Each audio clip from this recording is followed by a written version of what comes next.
This is Educated Artistry.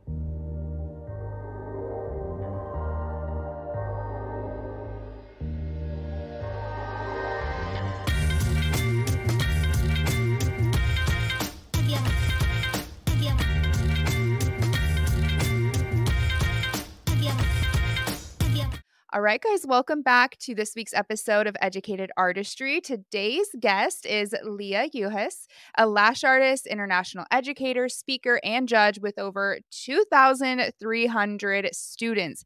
She is an OG lash artist that started in 2013 with $27 in her bank account. And within 3 years, she built that to a six-figure beauty business. And then in 2022, she started her second business and scaled to six figures in only 9 months and only worked 20 hours per week. Her deepest passion lies in unlocking the full potential of beauty business owners to create a sustainable and scalable business. And today, Leah and I are going to talk about why it's so important to have effective communication and why this is crucial within your beauty business and how we all can become better communicators and have difficult conversations with our clients, our students, and our team members. So, welcome to the podcast. Thank you so much for having me on the show. Yes, I'm super excited. And I just have to say, I kind of told you this over Instagram too, but you were somebody that when I started doing lash extensions in 2015, were like one of the people that I looked up to for like advice and stuff because you'd already been doing it for a few years. So it's really cool that to be able to like sit down and chat with you. And you were such like an OG lash artist inspiration. So it's so exciting to have you here.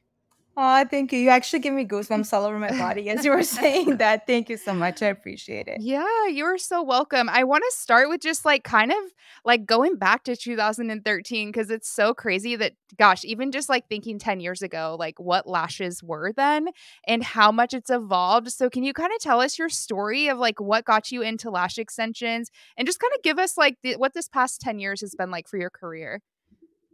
Okay, let me see how I can summarize a decade in a matter of 2 minutes. Well, I originally started being a hairstylist and I was working at a very high end salon. And they brought in a lash quote unquote educator to train us. And at the time, I just wanted to educate myself on the service so I can upsell services because I really love the place that I was working at. I had no intentions of doing eyelash extensions. And then next thing you know, it just kind of took over my life. And I completely left hair and started doing lashes, mainly because I love the flexibility of, I was a single mom and my son was very, very young at the time. So I love the fact that I was able to just start work whenever I want, leave work whenever I want. And there was so much freedom in doing eyelash extensions. So that's back in the days when we still used to buy lashes in jars, like loose lashes and like point 20s, D curl. Everybody was using it like 13 millimeters on the inner corners. So I come a long way. At the times, volumes didn't even exist. So you can definitely imagine. I became fully booked within 4 months of doing lashes. And I quickly moved on to education. I was scared, of course, just like all of us, feeling not worthy enough and all of that. And after 2 years of doing lashes, I started educating. Then I moved on to group trainings. And afterwards, eventually, I ended up opening my salon. And then COVID came. So kind of like left all of that behind.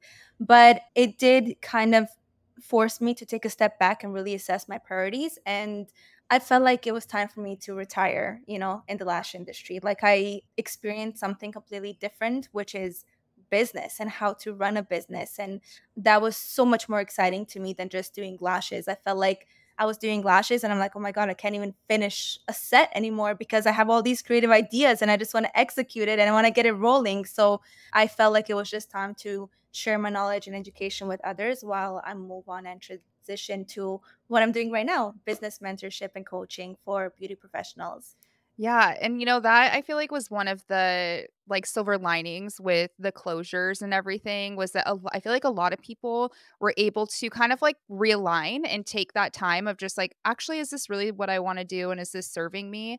So where were you at like with your salon? Did you have employees? What did that look like? Yeah, I had, I believe, like 4 girls working at the time. We just hired like a manager. We were just starting to get everything like set up, and we were doing both services and trainings. One of my girls, I actually started to bring on educators because that was my plan to retire as a lash educator. So I was training my girls to be educators, and it was such a beautiful salon. And even now when I look at the pictures of it, it's like that heartbreak. Like I have a heartbreak over losing it. It was like the blessing in disguise, but at the time it really, really, really hurt a lot. And yeah, that's pretty much pretty much what happened to it. And I did during COVID, I did actually record my online training courses because the salon was closed, and I knew that I wasn't gonna keep it because I was in Canada, and they pretty much locked us up for like an entire year. And I'm like, you can't run a business for an entire year without making income and still having bills. I mean, if I wanted to push through it, I know that I could have, but at the time my heart was not in it. And I do believe that it's very, very, very extremely hard to run a business when the passion is gone. Yeah, that is so true, and that's why I love, like, not everything is a failure, right? Like, gosh, I was listening to something today, and it was talking about, like, failing forward, and that, and that's just something I always think of too, like, usually what we think is a failure or closing something or ending a chapter doesn't actually mean that it's a failure. It's usually just opening a door for something else and for your next journey, which it sounds like it did for you too, because you probably wouldn't have even had the time to be able to put the energy into coaching and mentorship if you still had the salon space.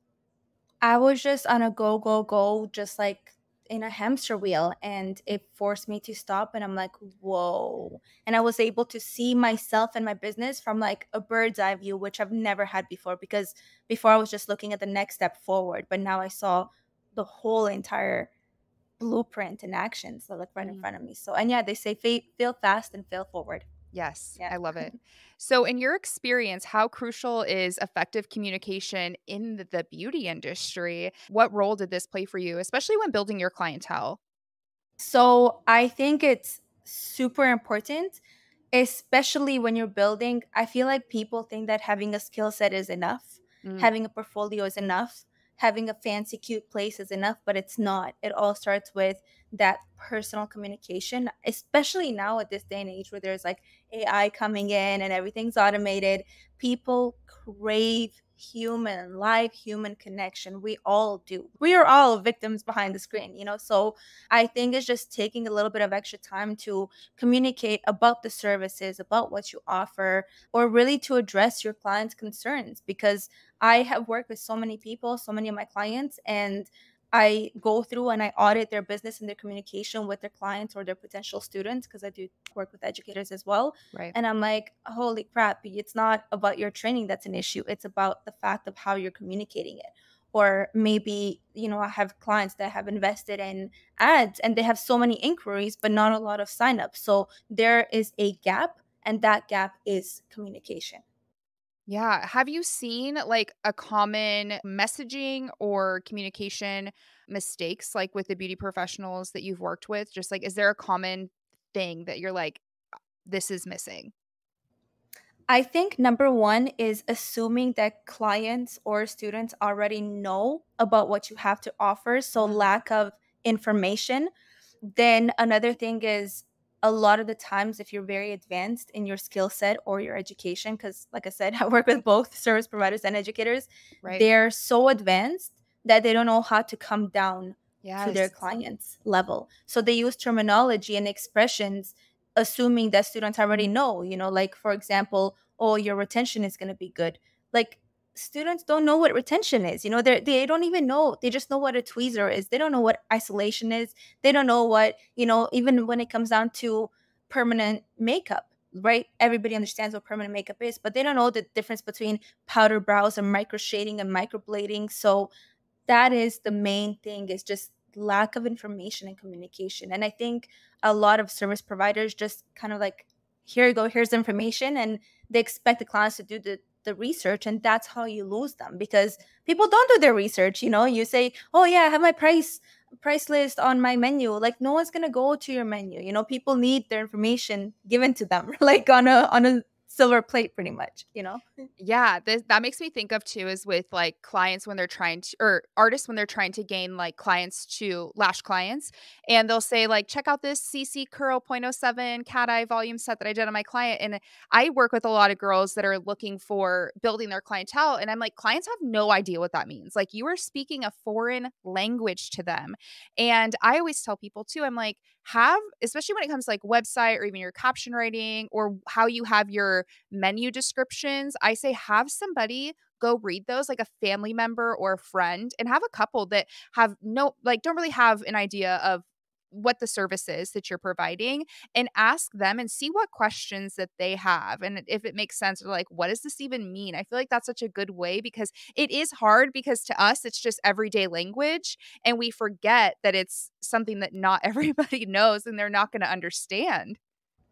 Yeah, so when I actually hired my team, when I had my salon, I actually had to train them how to speak to the client Mm. to learn this terminology. Like all of the, like wispy or like doll eye or cat eye, open eye, squirrel, Kim K, like Yes. so much different like definitions. So I'm like, no, we're not gonna be using any of this terminology. You're gonna be literally dumbing it down so that way a grade 4 person can understand it.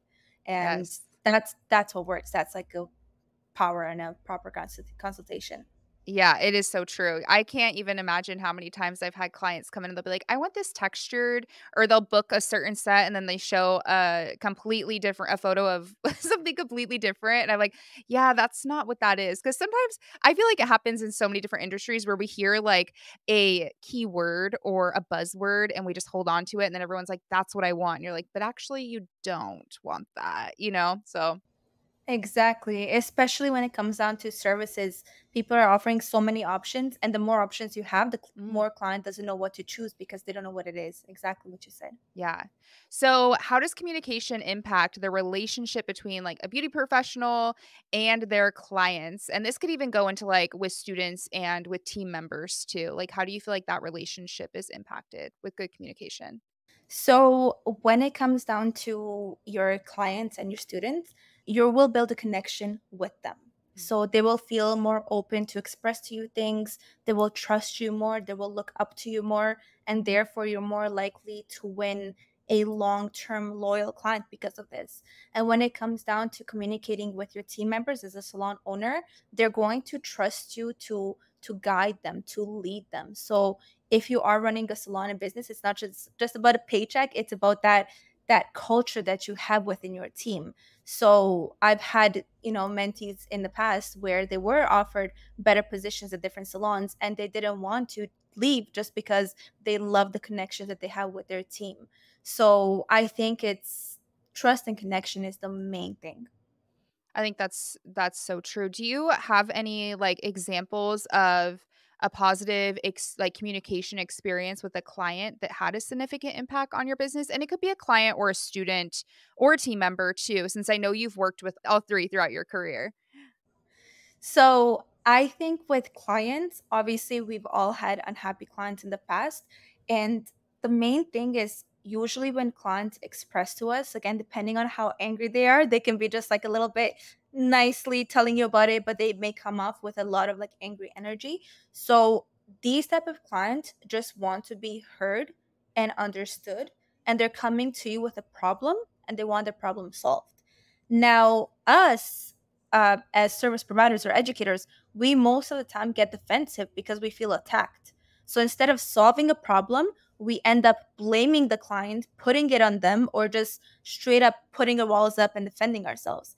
So I think instead of just like being quick to reply and just give them an answer, really process what they are saying to understand them in order to help them solve their problems, which most of the times this is going to be your most loyal client because of how you handle that problem. Mm. So that's do with services. Now, when it comes down to your team, I think this is a really big challenge that I'm still mastering to this day. But it's very, very hard to have difficult conversations, especially when you're growing a team, especially at the beginning phases. They will mess up. They will do things that you never told them to, or they will do things wrong, or they will mess up the things. So I think as long as you have like a time limit of how much time you're going to give them to make these mistakes.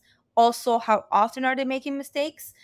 Because again, not everybody's fixable. Some people had to let them go, right? But you really had to kind of put yourself in their shoes and, first of all, see, are you the problem? Are you the one who never communicated your message properly to your team? Are you the one who never trained them well enough?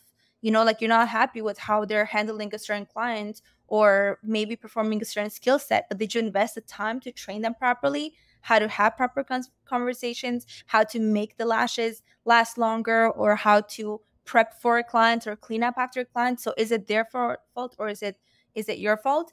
And I feel that also with the team, a lot of salon owners or even entrepreneurs in general, they only look at the bad qualities and the mess ups that their team members make, and they don't look at all the benefits, all the good things. So we're constantly just trying to fix them and improve them, but what about the good things that they are doing? Where's that credit? Where's that like reassurance? Where's that, just a token of appreciation?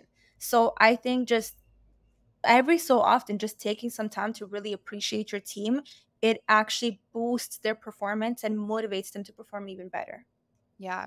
I love that you talked about like taking the time to like self-reflect and ask if you could be a better communicator, or if you didn't get your message across to them, if they're messing something up, or whatever it is. But let's say that you've gone through, you've communicated what's expected and how to have, client consultations, all of this, and you're still, kind of having there's some problems with a team member. How do you go into that type of conversation with somebody without also coming off defensive? Because I feel like that's like the number one thing is we tend to come off defensive, like you said, even when it comes to clients. So, I mean, this could even go for clients as well, but how do you go into that conversation with somebody? So for me, I don't even think that this conversation needs to be had if you have proper systems in place, like expectations. For example, if you have a problem with your staff, what is your protocol to address that? Or for example, if uh, performing services and your team members are missing certain steps that you expect them to have, is it listed down? Is it written down? Did you train them properly? And then like everybody needs reminders. We're all human beings at the end, but I think it's important to see like how many times are you giving them those reminders. And I think it's important to have one-on-one meetings to address these conversations. And it really varies on the person. Again, I can tell you 1 2 times, but when it's like a reoccurring issue over and over again, I think you're better off replacing them. Now, I do want to add a little bit of discernment over here because it really depends on the situation. For sure. What about with clients? Like, I know we've probably everybody listening has, had those clients that are really difficult. And you're like, I feel like I have done everything I can to communicate this in a professional, simple way. And either they're still crossing boundaries or they're not getting it. Or maybe they're still upset with something. So, how do you go about those kind of conversations with clients? Oh, this is so hard. It really depends on the situation. But for me, if a client is making me hate my job and hate my life and makes me like dread doing services on them, then I would just kind of go MIA and just kind of like I if I don't want you as a client, you will not be my client. Just like I'm a firm believer that as service providers, just like clients get to pick us, we get to pick our clients as well. And that's the beauty of really having incredible skill set is you get to choose your clients. You're not begging and you're not desperate for your clients. So I think it's also about the way that you present your business and kind of having those boundaries from the start. You get to, I don't like to use this word, but I know what word to use instead. But you can also train your clients how to follow your boundaries. You know what I mean? Like, I'll give you an example. When I started mentoring, I was offering unlimited voice note and text support, and I was doing it all day long, every time of the day. And next thing you know, it was like a full time job. And now I don't do that. Before we even start our mentorship, I will say, listen, I will answer all of your calls between Monday to Friday, 9 a.m. to 4 p.m. CST, right? So they already know beforehand. And now, even though they asked me a question after that, I'm like, no problem. You can ask me a question. I just won't be able to answer that time. So if I see their messages, even though I'm available to reply, I will not reply, because that means that I'm going to do it again and again and again. And this happened to me back in, I think it was 2016 or 17, 2016. I had a client and she said, hey, can you please like fit me in on a Sunday? And I'm like, sorry, babe, like I don't work on Sundays. It's literally the only day I have off. And she's like, please, please, I don't have any other time I can come in. And I made an exception one time. You can guess what happened next time. Again, Sunday came. Hey, can you fit me in on a Sunday? I'm like, again, I let her, I gave her an exception. And then finally, when I drew that line, I'm like, listen, no, she was actually unhappy with me. She thought, she actually went behind my back and she's like, how I'm overcharging her clients and how this and that.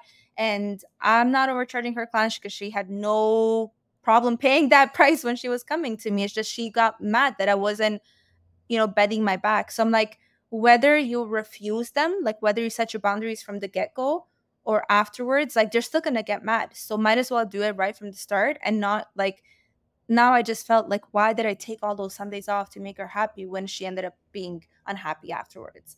Right. So I don't think that you can satisfy every single person in this world. It's impossible. So you really have to be firm on your boundaries beforehand, so that way you don't have to put yourself in that situation. Yeah, I love that, and I do think that is something that can, is a sign of being a good communicator by setting those boundaries in the beginning. I do the same with clients and students too, like where I have in my policies when they fill out like their new client consent form, and I tell girls this all the time because they'll get pissed if a client, no shows or they cancel late and they're like, well, my cancellation policy. And it's like, well, where is it? Like, do they actually know that that's a policy? Or do you just have it somewhere on your Instagram highlights or your website? Like, once again, they're not going to go search for that information. You need to set the boundaries, and that's your responsibility to do as the business owner if you want people to respect your time and your boundaries. And so for me, I have it as part of my intake form that you have all my questions and everything, and then I have a policy, and they have to sign and agree to all of my policies, which it's the cancellation policy. It is the hours available, which is just like with you of like, hey, if you need to switch appointments or anything or change anything up, I'm available from this time to this time. Otherwise, I'll get back to you the next day, because that way clients aren't texting me at midnight being like asking to switch things around. But it has all that in there. That way it's clearly communicated. And if they do have a time where they cancel, they no show, they are aware of those policies. And they can't use the excuse of like, "Oh, I didn't know." And it's like, "Well, you did. If you didn't read the whole thing, like that's not on me. That's on you at the end of the day." So, I think anybody having trouble with having the communication with boundaries and policies and stuff, that's like a great step or something to add to. And something that it was actually like a beauty business attorney had talked about how you should be having clients re-sign your consent forms every year. So I have them re-sign my policies every year, or if I ever change anything, like they re-sign it. So it's always kind of there because of course we have some times where clients are with us for like 5 or 6 years and maybe they've never canceled or no showed or whatever it is. And they're like, wait, I honestly forgot. Yeah, that's a really good point. I actually would have never thought about that. That's amazing. I think it's the most important thing, especially that I see a lot of people having, is with deposits, right? Like just saying, hey, I need a deposit, but what is the deposit for? Is it refundable? Is it not? Is it transferable? You don't want to leave any room for gray areas. It has to be black and white. Did you require deposits for services at any point? At the beginning, I started out with no deposits, and then I quickly learned my lesson. But at the time, my belief is when you're first starting out, you don't really have an upper hand. So I didn't want to make it inconvenient for them to send deposits during my very, very beginning, like rookie phase, right? Because some people don't come to you because of that, right? So then when I started to get more and more booked, and when my time was actually extremely, extremely valuable, then that's when I brought the deposits in, and I only required the deposits for my first time clients. After that, I didn't, because I don't know, like some people, they still require it for every single appointment. I am very fortunate that I attracted the most amazing clients that were very, very respectful of my time. And if they did need to reschedule, they would always tell me. I've had clients who would no show based on something happened, and they would be like, hey, look, send me a screenshot or like a picture of their car. I just got in a car accident, I'm so sorry, and or what, genuinely forgot, and they want to send me the money. I didn't even need to enforce my policies. They would put up the policies for me. They're like, hey, I'll pay you for the missed time. It's like, girl, you don't need to. Like, life happens to all of us. So I think that's something that I feel very fortunate that I've created that kind of clientele as well, where even in times where I'm like, honestly, you've been my client for 5 years, you've never done this, like it's all good, girl. They'll still be like, nope, I'm sending you the full payment plus tip, and everybody can have that type of clientele. But I do want to add too, and I'm sure you'll agree, is that you have to, like, if you want people to respect your time and your business, you also have to respect their time and them, right? It has to be a two-way street. If you're constantly rescheduling on them, running late, canceling their appointments, your space is kind of messy when they come in, like whatever it is, your retention or the service that you're providing, the lashes that you're doing on them are not consistent every time and doing good, it's going to be a lot easier for them to like not want to respect your policies or care. And I want to say, like, I just want to highlight on what you said, not having consistent services. This is something that I've seen so many times as someone who receives services on a regular basis, whether it's my Botox or my nails or all the million things I get. I see people who just, they'll do it one time and it's amazing. And you go back to them expecting the same. And it's just like, what the hell? Just because I'm your loyal client, now you get to half ass your work. It doesn't work that way. Like having a client is, it's a privilege, to have a client. So you really have to make sure to stay consistent in that. Yeah, and I think that you always have to kind of think of a way to elevate the experience even after they've been your client for a while, because there is a time where even if you're doing the same consistent experience that they're like, "Okay, this is just what it is." Like, what is the next little thing you can do to like make it even better, you know? Yeah, I personally feel like I treat my, oh my god, I probably shouldn't say this, but I feel like I treat my long-term clients even better than, the new ones. Yeah. No, I think that's true.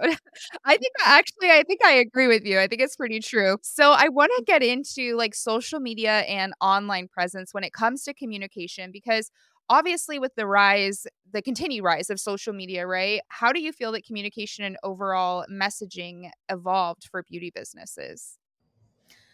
I feel like a lot of service providers are a little bit cold, because it's hard to put personality in a text message. That's why I am a huge fan of emojis. I'll throw emojis in every single conversation that I have. I'm like, just so you don't think that I'm having a different emotion, I need my emojis to show the emotion behind the message. So I love the emojis. And another thing is, I know like people are all for automation and stuff like that. And yes, automations are good and convenient, but I think hold off on that as much as you can when it comes down to getting your clients or especially students. Why? Because you can lose them in the automation. You can send them the link, but they won't proceed. You know what I mean? So, again, that coldness. Now, obviously, the more your business grows, the more customers you have, it's a little bit harder to keep track of all of that. So, definitely, I would recommend automating, but just hold off on that for as much as you can because you want to build that relationship as much as possible. Now, another thing that I feel that is happening with social media is a lot of people are not taking advantage of social media to book their clients and students, and they're complicating the process. They're like, oh, go to the website and now email me and now do this. And it's like, girl, like I need to take like 5 steps to just get to you when I was already in a conversation with you. Like, why are you complicating the process for me? So I think if people looked at as DMs as literally messages. Like imagine your client text messaging you. They can get so many more clients. All this thing like, oh, no DM conversations. It's convenient. It's so much more convenient to book an appointment by replying to a story, say, hey, can I get in? As opposed to going to XYZ amount of steps to get to that same thing. So if something is convenient for your clients, just stick with that and see how you can kind of chameleon yourself, like into, like shape yourself to make it more convenient, whether it's hiring somebody else to talk to them through your DMs or, blocking off certain times during the day, like let's say 2 or 3 times a day to answer them. But I think there's a lot of clients in the DMs that you can definitely get a hold of. Yeah, I think that's so true, and I've seen that a lot too, where people have, like, don't DM, they want you to email or call a business line, but I think if you're gonna have a business account, you should think of it as like, a business line almost of and personally, I'd rather talk to somebody in my Instagram DMs than have them texting me my personal number or anything. Yeah, no, that's a really good point when it comes to the communication as well, because nobody wants to go and, like, go through 5 steps to be able to book an appointment with you or to find the answers to questions and stuff like that. And I know something for me, especially when I was actively looking for new clients, I would keep track of like common questions that I got and I would have answers in my notes app of what services do you offer? What is a volume? Like, what are the, and I'd kind of have those preset. So that way I'm not sitting there as long and I can still personalize it to them, but I have that main chunk of information there that's ready to just go for them too. Yeah, you can actually, I don't know about Androids, but I know iPhones have like keyword replacement. So if you type in a certain word, it will literally pop up whatever you saved. So for example, like my Zoom link, I always have to send it to my clients. I put hashtag Lia Zoom. So whenever I type that in, my whole entire Zoom link just copy paste. Same as like hashtags, same as whatever you use more than two times, just make it convenient for yourself. Oh my gosh, that is so brilliant. I've never thought about that. Like, I know that you could do that, but I've never thought about using it that way and just having like those keywords because there's so many links. Like, even that makes it easier because I have a lot of links in my notes and I'm like, okay, these are the podcast links, these are course links, but I have to click to my notes, copy, and then paste. Like, that makes it even easier. Ooh, I'm going to do that with like so many things now. So, when working with beauty professionals that are seeking to boost like their online bookings or their course enrollments through the online presence, I know we kind of talked about this a little bit in the beginning when, they're wanting to use ads or just, be posting on their stories and anything talking about the services that they have. Do you notice any recurring patterns or challenges in their messaging strategies? Besides, I know we talked a little bit about that they, aren't bringing it down to the client level, but was there anything else you wanted to add? Yes, I see lack of value communicated or just lack of information altogether. They will say, "Hey, I have a training available. Book now." And it's like, "But what?" Like so does every single other, Nancy and Stacy on the block. So you have to really like I really, really learned this year the power of sales and communication and how much it can impact your business. And I feel like people are completely neglecting it. They're spending 90% of their time or 95% of their time creating courses or working on making these fancy schmancy price lists and all that, but lack of educating, especially newer services or, like for example, body contouring, Botox and fillers. So many people think that lip fillers are still Botox. You know, like people don't know, especially like in the permanent makeup. Permanent makeup, I feel like is still pretty new. Like they don't know the difference. Even I'm in the beauty industry, and I still don't know the exact difference between all of the options out there. The industry is evolving so fast. So that's one of the things that I see, and I see that very, very extremely talented both service providers and educators are missing out and losing out on opportunities because of not really spending the time to educate their clients. Like they know too much. They know too much that they actually think that all of their audience knows about it as well. And that's what's going on. It's like just there's so much opportunities for them, but they don't even realize it because they're just very, very consumed in just providing, you know, but not communicating. Do you have any like steps or strategies that you, especially when you're working with other beauty businesses, if somebody felt like they're missing the mark right there, that they could do to really understand what is the piece of information that I'm missing that I'm not sharing the value on? Yeah. So, number one, you have to identify based on the questions that clients ask you, you have to identify what is the level that they're at.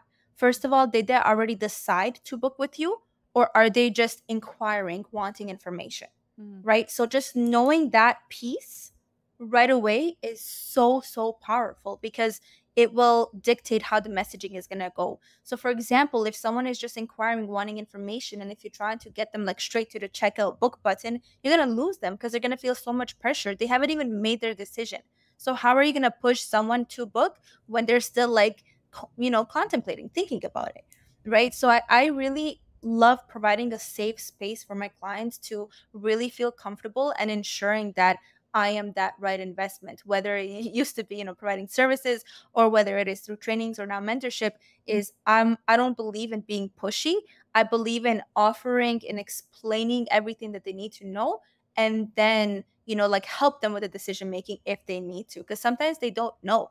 Like, I see also clients inquiring and they say they're not sure. So sometimes clients need help with the decision making, and that's where they trust you as the expert. Now, if you can identify that the client is confused and they're not sure, and you're not taking that role of, you know, guiding them and using your expertise to help them make their decision, again, they won't make that decision, which all comes down to just understanding people and where they are in, I guess, like the buyer's journey. I call this the buyer's journey. Yeah. Yeah.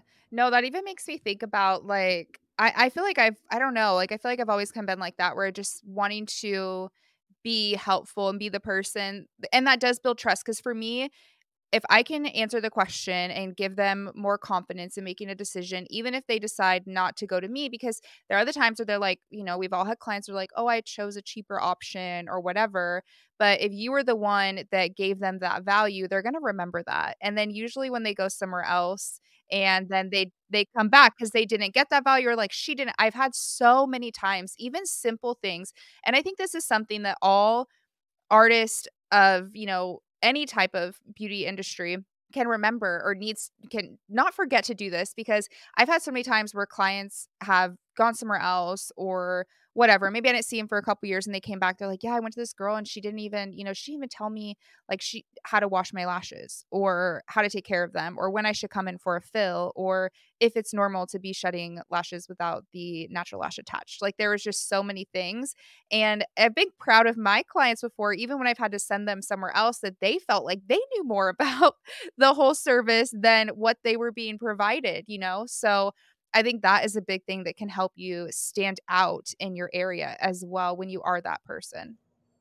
And I just want to share something which backpacks up of what you're saying right now.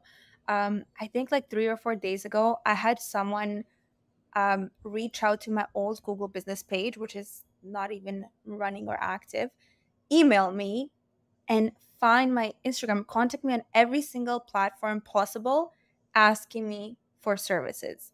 And people, like, I stopped doing lashes like over 3 years ago. So this is just to show everyone, people think that the industry is saturated. It's not. When you show them that top notch quality, not just skill set, but customer experience, they will find you, they will follow you. And even now, like 2 days ago, I had someone contact me also. Like, I live in Costa Rica right now, and they contacted me. They're like, hey, I need, do you know anybody here in Costa Rica? I'm willing to pay them extra to come travel to me. I'm like, I know someone 5 hours away from where you're staying. They're like, it's okay, I'll pay them. Like, and I'm like, okay, I could technically do that, but I'm like, no, Leah, no, you're a little retired. You don't do lashes anymore.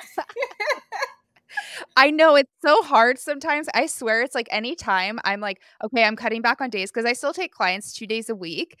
And anytime I'm like, I'm cutting back on days or whatever it is, it's like I get a bunch of inquiries like that week. And I'm just like, dang it. I'm like, no, I'm trying to cut back. It's like they know. And then you're tempted. You're like, well, maybe just one more. It's okay. But you know what? That's a trap, right? That's a trap. That's exactly how you stay, because a lot of people, they fall for that and they say yes to clients, and that's why they're not able to move on to the next level of their business, such as cutting your time. Cutting your time down is required in order to build. Whether it's training courses, whether it's opening a salon, you're gonna have to cut your time down. There's no way around it. And that's how people fall into that trap. Like, I have mentored clients before that they were fully booked, working like 12 hours a day, and then they build a team, and now they have that chance to take a step back, and then they still end up working 12 hours a day. So I'm like, what was the point of that? Like, wasn't the whole concept, because we're so used to overworking that when we actually apply the strategy of working smarter, not harder, we don't know how to work smarter. So a lot of us end up going back into that trap of just overworking. So it's very dangerous. We had to notice it. It Mhm. is very dangerous. I think it's a lot of it is people have the fear that, especially when you're taking clients, you have that consistent income, that like comfortable little spot, you know what to expect. And stepping away from that can be really scary too. And it's funny, I've shared this story before. Because I have, had the full clientele where I was working like 5, 6 days a week, 10 hours a day, to slowly cutting back, going into education and teaching classes, and then doing business coaching, and then the podcast, and then having a salon with renters. And there were so many times where the more recent one was in 2022 when I decided I'm done with like technique classes, like in-person technique trainings. And it was funny because this last summer I was talking to my dad and he was just like, I just like I just don't know. You can just like give up this whole income stream, and you're like, just be done. And I'm like, well, yeah, I need that time to be able to invest into the other parts of my business that I want to grow. And I think it's kind of a generational thing as well, that it's like you stick with the thing that you know and you keep doing it. And why would you give up thousands of dollars a month? And it's like, it doesn't align anymore. And I'm not like loving it, like I used to. And so I think it's really funny because I do feel like I've been in the industry now 8 years, that you learn how to be able to transition to those things a lot quicker, or transition out of those things a lot quicker, and just kind of trust the process. 100%. And my dad, the same thing. When I walked away from training and doing like lash trainings and stuff, or even like lashes in general, my dad gave me so much shit. He was so mad. He's like, I'm going to go and take your job. I'm going to start doing lashes, I'm like, Dad, I can't sit through a whole entire set. Like, I developed like pretty bad like ADHD. I cannot sit through, not like, forget about a full set. I'm talking about even a fill. I had to make like 5 breaks. I'm like, this is just too much. Like, I can't. Like, I'm too active for this. So yeah, I think that's so funny. I don't know if it's something with dads or that too, because it's just like maybe they're so shocked of like the money that is to be made in the lash industry, that they're like, you're making that doing lashes, which they don't understand what that actually means. But to them, they're like, wow, easy money. And you're like, don't even.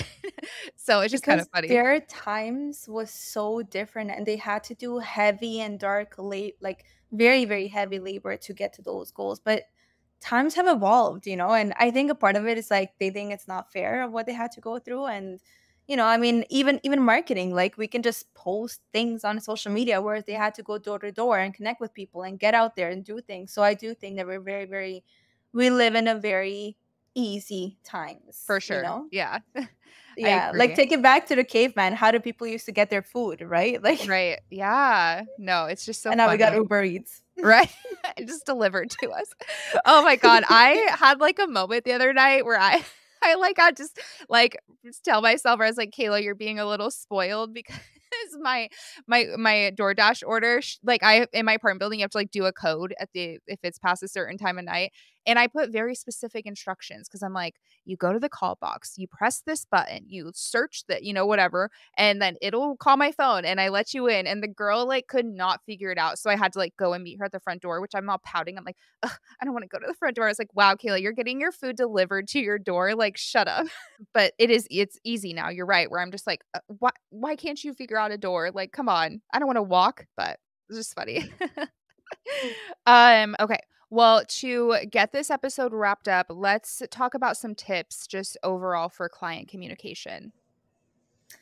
So, number one, do not redirect them elsewhere because you risk of losing them. So, if they're contacting you in the email, stay in the email. If they're contacting you through your DMs, stay in the DMs. Um, Another thing I recommend is don't dump all the information at them at once. I find that a lot of people, they word vomit, and that is such a thing. They just send these like long ass paragraphs as if you're just breaking up with your boyfriend and you need to explain him the why. No, clients want like very quick information, straight to the point. You don't need to over explain yourself. Do not assume that they're ready to buy. Do not assume that they know all the details. Do not like, for me personally, I don't like when people call me. Like, if you tell me, hey, let's hop on a call, you lost me. Like, I have this like call phobia. I don't know what it is. I think it's like our whole entire generation does. Do not wait 2+ days to reply. Again, you lost them in that time. Do not assume that you're the only one that they're inquiring with. Chances are they're asking other people as well. So I feel like we think that we're so high and that okay, she can wait 3 days, and by that day, by the time you reply, she already got her service done with someone else. Another thing I recommend is focusing on the details that they tell you when they communicate with you. If they talk about, mention something about their dog, reply back about the dog. If they mention something that their grandma's sick, acknowledge that. Don't just reply to, okay, we can book you another time. Like, give a little bit of sympathy and emotion towards that, towards whatever they're talking about. Another thing I recommend is try not to close the conversation. Always, whenever you're finishing whatever you had to reply, ask them a question so you can keep a conversation going. And do not push them, do not push them to book. Instead, I do believe in showing up consistently, making them feel like they're missing out on not booking with you, as opposed to chasing after them and begging them. So those are like my main things. And another thing I value a lot is transparency. Transparency of, do they really need that service or not? Or do maybe they're inquiring for a service that is expensive, and yeah, you can make more money in it, but why push them towards that because they don't need that? Just because they're asking you, let's say for example, a lash course, they don't need a complete retraining. They just might need a refresher course. You know what I mean?